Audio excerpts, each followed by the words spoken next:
What's up, you guys? It's Emma. Hello in the way. I have one more video today, and before you guys ask, I have been in this room and haven't explained why. This is not my room, this is my parents' room, but they're on holiday at the moment, so I've overtaken their room. It's better for filming because my room has not got a light at the moment, so I cannot film there. But yeah, I'm doing this now. This is Joe's interview. Somebody asked, in the past few weeks, I've been pretty close to a boy. We talk a lot, we share secrets, all that stuff best friends do. The thing is, my friends keep telling me that he fancies me. He stares at me and smiles. He teases me a lot. He compliments me a lot. And he's always trying to hold hands. Is he just being a really friendly friend? Or does he really like me that way? Help.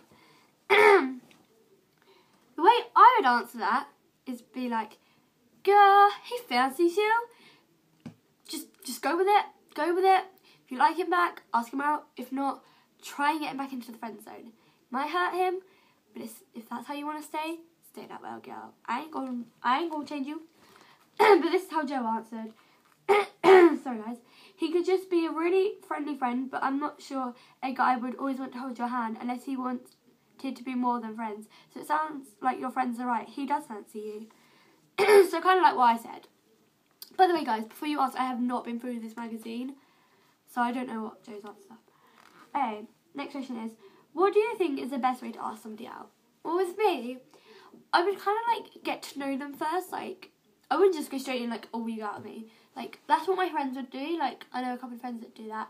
But with me, I'd like to get to know them better. Like, don't friend zone them because then they won't want to go out with you. But like, kind of get to know them so you know like more things about them. Then, if you feel right, if you're sure you still want to date them, then go for it. But if not, then I'm sorry.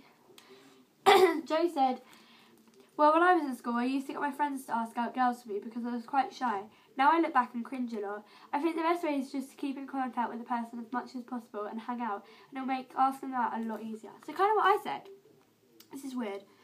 Next question is, do boys like it when you're sassy with them? Yeah, I'll be sassy with no boy. No, I'm joking. No, I will, like, if boys want to date me, like they will, not, but I'm a sassy girl, so if boys gonna date me, they're gonna have to get used to that side of me. But yeah, I wouldn't know if boys like sass, but I would date no boys if they don't like sass. I think sass is great in a relationship. It shows that you're confident around that person, but I fear a lot of boys may not understand or be able to handle your sass. So make sure if you're going to be sassy with a boy, he's that kind of guy who has a good sense of humour and likes to joke about and sass you back. That's kind of what I am looking for. So yeah. Next question is, what are usually the main reasons a boy doesn't actually ask you out in the end, even though he's told others he will? Pillow attack. With me, in my junior school, I had a boy come up to me and he was like, oh, my friend just told all of us that he's going to ask you out. Oh my god, looking back on it, I'm like, why did I even believe them? Like, I believed them, I was like, oh my god, I got like so hyped up, and then when it came to it, turns out it was all a massive joke. Now, I don't believe people until that person comes up to me and actually asks me. So yeah, don't believe it, guys. Sorry about that.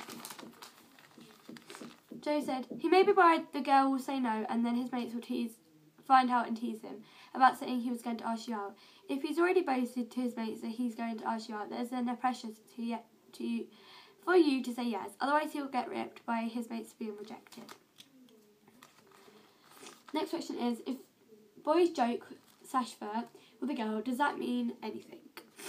Yes. It does mean something. Girls, if a boy is joking around with you so much and looking like he's flirting with you, girl, he likes you. And if you like him, go for it. If not, tell him, I don't like you. Don't flirt with me. That sounds too much like me. Let's see what Joe has to say about it.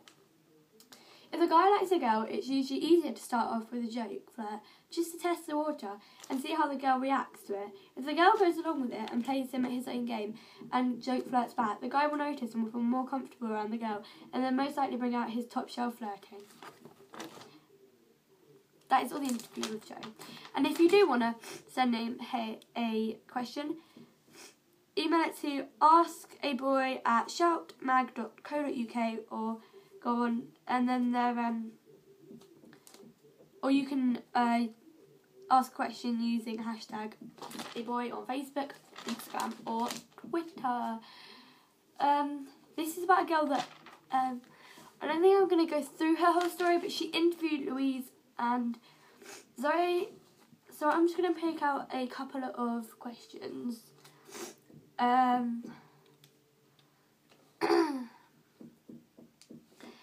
Where do you get your inspiration? Zoe said, I generally like watching other people's YouTube videos, so I see Louise do something and I think, oh, that's such a great idea. Or I'll look at tags. Louise said, I think you look at an idea that you like and see if you can adapt it to your style, or something you can see on TV or radio and you think, can that be brought to YouTube? So that's how, now you guys know how Zoe and Louise get their inspiration.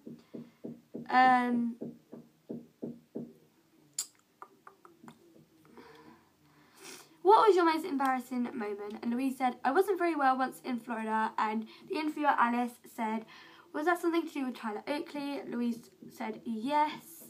Zoe said, what's mine? I don't really ever have any embarrassing moments out loud.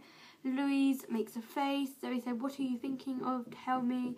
Louise whispers it in Zoe's ear. Louise says, this is really rude, I'm sorry. Zoe said, that's not that bad.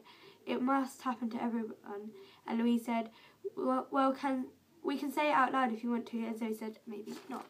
They're just a couple of pulled out questions from the interview. But yeah.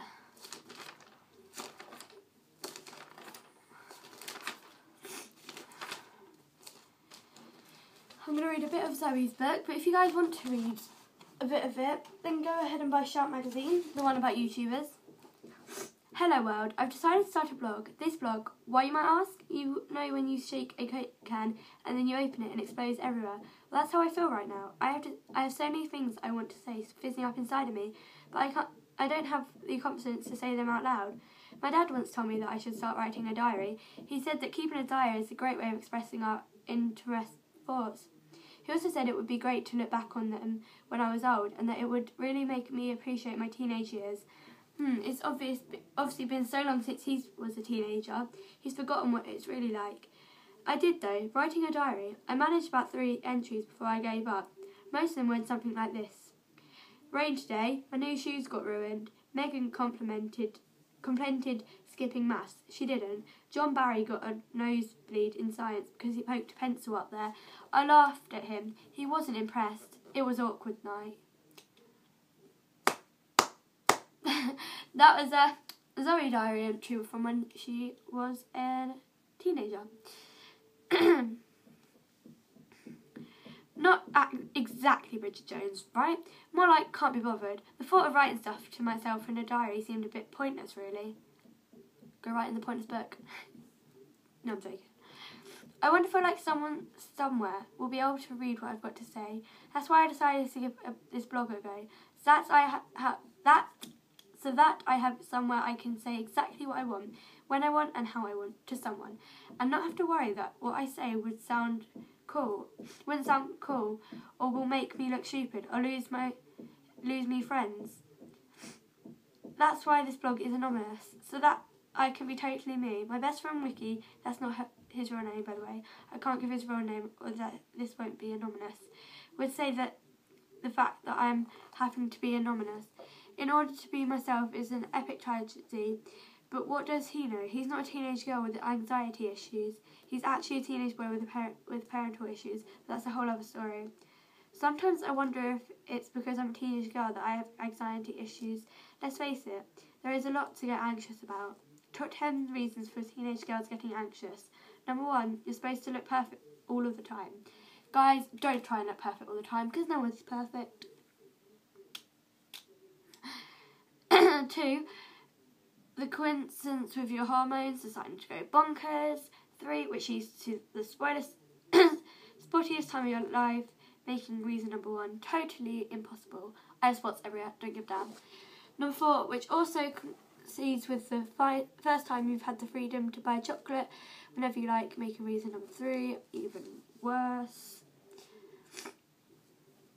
Number 5, suddenly everyone cares about what you wear. Number 6, and what you wear has to look perfect too. 7, then you're supposed to know how to pose like a supermodel. Number 8, so you can take a selfie of yourself in your outfit of the day. Number 9, then all your friends want to take a selfie and drag you into them, even if you hate having your photograph taken. I much prefer being on the other side of the camera. Number 10, you're supposed to be widely attracted to the opposite sex, while dealing with all of the above. You're not meant to be attracted to the other sex, it's your choice. Gay, lesbian, straight, doesn't make a difference. Please picture me giving a dramatic, heartfelt sigh at this point, but surely I can't be the only teenage girl who feels like this. I have this dream that secretly all teenage girls feel exactly like me, and maybe one day when we all realise that we all feel the same, we can all stop pretending to be something we're not. That would be awesome, but until that day, I'm going to keep it real in this blog and keep it unreal in real life. I'm going to say what I want to say, and it would be really cool if you, whoever you might be, would join me. This can be our very own corner of the internet where we can talk about what it truly feels like to be a teenage girl without having to pretend to be something we're not. I also love taking photos. Don't you just love the way photos are able to freeze some special moments in time forever? Beautiful sunsets, birthday parties, salted caramel cupcakes with inch-thick frosting. So I'll be posting lots of them too, but there won't be any selfies, obviously, for anonymity reasons. Okay, well, I guess that's all for now. Thank you for reading, if anyone actually has been reading, and let me know what you think in the comments below. Girl Online, kiss. So that is the first bit. There's so much more in it, but I do not want to carry on reading because I will be here forever. I might just go through and read some random things that aren't on the YouTube. But if you guys do want to read her book, buy it when it comes out on sometime in November, guys. I can't remember the exact date, but it's somewhere on her blog, so go look there. This girl lost her mum, I think, but I don't think I can read it. But basically, she tries to trace her mum. I've read through it, but yeah, there's little mixed pictures. So much. I'm gonna read this. Soren, got a problem? Get an answer. You can trust right here. They don't. I'm a goth and I have lost a lot of friends for it. They shout mean names at me and I know people have it worse than me, but it's driving me crazy. I tried to explain to them what a goth actually is, but they call me weird and depressed. I'm probably one of the cheeriest people you will ever meet, but it's making me really upset. I wrote poems and songs about how I feel, and I always listen to my favourite bands, like Paramore, Fallout and My Chemical Romance. They bully me because I don't listen to One Direction. I only have about 3 friends left. They go to my school. I just want to sit by myself all the time and write poems. How can I explain to my friends that I'm not depressed and make them understand what goth actually is? And then Lauren says to her, developing your own identity is all part of growing up. You want to be an individual, but you want to fit in too, which can be difficult when your style and music don't. Try to remember that although being a goth is one part of your personality, it's only one part, and what's most important isn't what you are, it's who you are. So keep being yourself. If you stay happy, people will pick up on that and rethink what being a goth means to them. Being friends means thinking about their feeling as well as your own. If you always just want to sit by yourself,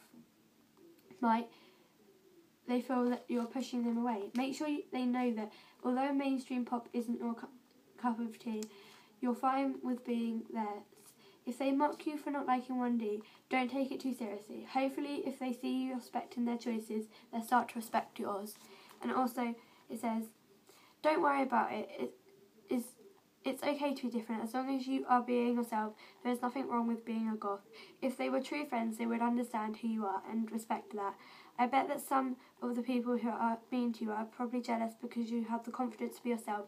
Stay close to the friends you have now and talk to them about how you feel. They should understand. It also says, it's okay to be a goth. Just explain to your friends that everyone can be a little different. Everyone is in their very own way. But yeah, guys, that is all I have time for. I need to end this video because it's too long and it's going to end on its own. But I love you guys. Subscribe. Please do it. I love you. I'm gonna go. Bye. Bye.